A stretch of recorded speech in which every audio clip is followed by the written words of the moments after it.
ಎಲ್ಲ ದೈವದೇವರನ್ನ ಪ್ರಾರ್ಥಿಸ್ತಾ ಒಂದೆರಡು ಮಾತುಗಳು. ಒಂದು ಚಿತ್ರ ನಿರ್ಮಾಣ ಅವರ ಈ ಸಂದರ್ಭದಲ್ಲಿ ಆದಂಥ ಸಂದರ್ಭದ ಇದು ಪ್ರಥಮ ಹಂತದ ಕಾರ್ಯಕ್ರಮ. ಒಂದಷ್ಟು ಕಾರ್ಯಕ್ರಮಗಳು ಮುಂದೆ ಇವೆ. ಅದು ಟೀಸರ್ ಬಿಡುಗಡೆ ಆಗಿರ್ಬೋದು, ಟೈಟಲ್ ಬಿಡುಗಡೆ ಆಗಿದೆ ಟೈಟಲ್ ಬಿಡುಗಡೆ. ಯಾಕಂದರೆ ಹಂತ ಹಂತವಾಗಿ ಸಿನಿಮಾ ತಯಾರಾದ ಕೂಡ ಸೆನ್ಸಾರಿಗೆ ಹೋಗ್ತವೆ. ಅಲ್ಲಿಗೆ ಇದೆ ಸದ್ಯಕ್ಕೆ ಸದ್ಯ ಬರ್ತದೆ. ಈ ಒಂದು ಹಂತದಲ್ಲಿ ಭಾಷಣ ಕೊಡಗಿರೋರು ಈ ವಿಚಾರ ತಿಳಿಸಲಿಕ್ಕಾಗಿ ಅಥವಾ ಇಟ್ಟ ಪ್ರಥಮ ಹೆಜ್ಜೆಯ ಇಲ್ಲಿ ಮುಂಬೈಲಿಟ್ಟಿದ್ದಾರೆ. ಅವರಿಗೆ ಸಂಪೂರ್ಣ ಯಶಸ್ಸನ್ನು ನಾವು ಕೋರಬೇಕಾಗಿದೆ. ಪ್ರಥಮವಾಗಿ ಅದೇ ಕೆಲಸ ನಮ್ಮದು. ಅವರ ಈ ಒಂದು ಚಿತ್ರ ನಿರ್ಮಾಣದ ಪ್ರೊಡ್ಯೂಸರ್ಸ್ ಅವರಿಗೆ, ಅದರಲ್ಲಿ ವಿಶೇಷವಾಗಿ ಓರ್ವ ಸಮರ್ಥ ನಿರ್ದೇಶಕ, ಪ್ರಥಮ ಬಾರಿಗೆ ಕನ್ನಡ ಸಿನಿಮಾದಲ್ಲಿ ಅವರ ಬದುಕಿನಲ್ಲಿ ಪ್ರಥಮ ಹೆಜ್ಜೆ ಇದು. ಹಾಗಂತದ್ದು ಅವರಿಗೆ ಇದೇನು ಹೊಸತಲ್ಲ.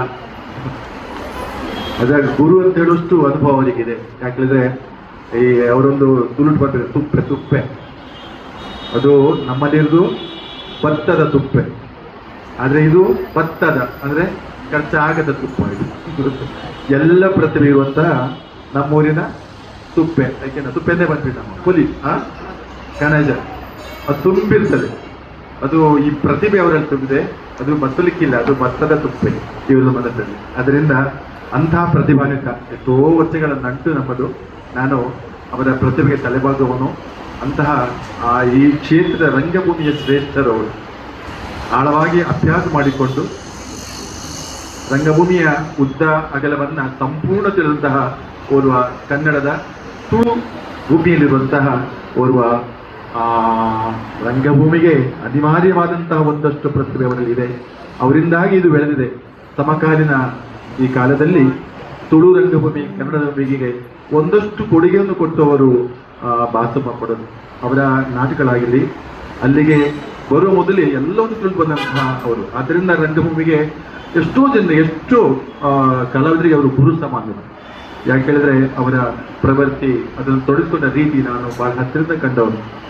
ಸಿನಿಮಾದಲ್ಲಿ ಅವರನ್ನು ನೋಡುವಾಗ ನಮಗೆ ಖುಷಿ ಆಯಿತು. ನಾನು ಆಗಲೇ ಹೇಳಿದೆ, ಕಾಂತಾರದಲ್ಲಿ ಅವರು 2 ಕಾಂತದಲ್ಲಿ ಭಾಗವಹಿಸಿ ಹೇಳಿದ್ರೆ ಆ ತಂಡ ಎಲ್ಲರನ್ನೂ ಎತ್ತು ತೋರಿಸಿದ್ರೆ ಅಲ್ಲಿ ನಮ್ಮ ಬಾಸಮ್ಮ ಒಂದು ಭಿನ್ನ ಪಾತ್ರ ಮೂಲಕ ನಮಗೆ ಹತ್ತಿರ ಆಗ್ತಾರೆ, ತುಂಬ ಹತ್ತಿರ ಆಗ್ತಾರೆ. ಮನೆಗೆ ಸಾಧ್ಯವಿಲ್ಲ. ಅವರ ಆ ಪರ್ಸನಾಲಿಟಿಗೂ ಮತ್ತು ಆ ಪಾತ್ರಕ್ಕೂ ಆ ಧ್ವನಿಗೂ ಎಲ್ಲವೂ ಕೂಡಿ ಬಂದಂತಹ ಪೂರ್ಣ ಪ್ರಮಾಣದ ಪಾತ್ರದ ಮೂಲಕ ನಮಗೆ ಸಹಿ ಆಗ್ತಾರೆ ನಮ್ಮ ಬಾಸಮ್ಮ ಕೊಡೋದು. ಇಲ್ಲಿ ಈ ಟೈಟಲ್ ನೋಡೋಕೆ ಗೊತ್ತಾಗ್ತದೆ ಒಬ್ಬ ವ್ಯಕ್ತಿಯ ವೈಯಕ್ತಿಕವಾಗಿ ಒಬ್ಬ ನಿರ್ದೇಶಕ, ಅವನ ಮನಸ್ಸಾಗಿರ್ಬೋದು, ಅವ ಎಂಥ ಸಿನಿಮಾ ನಿರ್ಮಾಣ ಮಾಡೋದು ಅನ್ನೋದು ನಮ್ಮಂತವ್ರು ಯೋಚಿಸ್ತಾರೆ.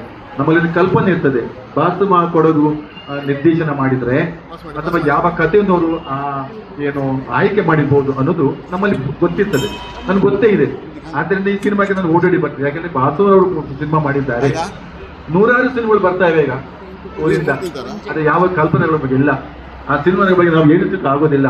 ಆ ನಿರ್ದೇಶನೆಗೂ, ಆ ಚಿತ್ರಕ್ಕೂ, ಆ ಕಥೆಗೂ ಯಾವುದೇ ಒಂದು ರೀತಿಯ ನಾವು ಎಣಿಸಿಕೆ ಆಗೋದಿಲ್ಲ. ಯಾಕಂದ್ರೆ ಅವರ ಚರಿತ್ರೆ ನೋಡಿದ್ರೆ ಅದು ರಂಗಭೂಮಿಗೆ ಸೀಮಿತವಾಗಿರ್ತದೆ. ಆದರೆ ನಾವು ಬಾಸಮ್ಮ ಸಿನಿಮಾ ಮಾಡಿದಾಗ ರಂಗಭೂಮಿಗೆ ಸೀಮಿತವಾಗಿ ಇರ್ಲಿಕ್ಕಿಲ್ಲ. ಅದು ಹಾಗೆ ಹೇಳಿದ್ರೆ ಅದು ಬಹುಶಃ ಕನ್ನಡ ಸಿನಿಮಾ ಆಗ್ತದೆ. ಅದರಲ್ಲಿಯೂ ಒಂದು ಆರ್ಟ್ ಮೂವಿಗೆ ಹತ್ತಿರ ಆಗುವಂಥ ಸಿನಿಮಾ ಆಗಿರ್ಬೋದು, ಅಥವಾ ತನ್ನ ಬದುಕಿನ ಒಂದು ಅವರ ಅನುಭವದ ಮೂಲಕ ಪ್ರೇಕ್ಷಕರ ಬಗ್ಗೆ ಅನುಭವ ಇದೆ ಅವರಿಗೆ. ಅಂತಹ ಪ್ರೇಕ್ಷಕರಿಗಾಗಿ ಕೂಡ ಅವರು ಸಿನಿಮಾವನ್ನು ನಿರ್ಮಾಣ ಮಾಡಿರ್ಬೋದು. ಈಗ ನಾನು ಅದನ್ನು ಕೂಡ ಎಣಿಸ್ತಾ ಇದ್ದೇನೆ, ಬಹುಶಃ ಮುಂಬೈಗೆ ಬಂದಂತಹ ಎಲ್ಲ ಸಿನಿಮಾಗಳಿಂದ ಒಂದು ಭಿನ್ನವಾದ ಸಿನಿಮಾ ಖಂಡಿತವಾದ ಅದನ್ನು ನಾವು ನಿರೀಕ್ಷಿಸಬಹುದು, ಖಂಡಿತ ನಿರೀಕ್ಷಿಸಬಹುದು. ಅದು ಈ ಟೈಟಲ್ ಹೇಳ್ತದೆ ಯಾವುದದು, ಅದು ಕೋವಿ ಮತ್ತೆ ಕೊಳ್ಳ ಹೇಳಿದಾಗ ಇವ್ರು ಹೇಳಿದಾಗ ಎಲ್ಲೋ ಒಂದು ಧ್ವನಿ, ಅಲ್ಲಿ 2 ಧ್ವನಿಗಳು, 2 ಸ್ವರಗಳು ಉದ್ಭವ ಆಗ್ತದೆ. ಅದು ಸಮಕಾಲೀನ ಯಾವುದೋ ಒಂದು ಪ್ರಜ್ಞೆಯನ್ನು ಕೂಡ ನಮಗೆ ಕೊಡಬಹುದು. ಯಾವುದೋ ಒಂದು ಸಮಾಜದ ಹುಳುಕನ್ನು ಎತ್ತಿ ಕೂಡ ತೋರಿಸಬಹುದು. ಅದು ಜನಸಾಮಾನ್ಯರಿಗೆ ಹತ್ತಿರ ಕೂಡ ಬರಬಹುದು ಅನ್ನೋದು ನಮ್ಮ ನಿರೀಕ್ಷೆ.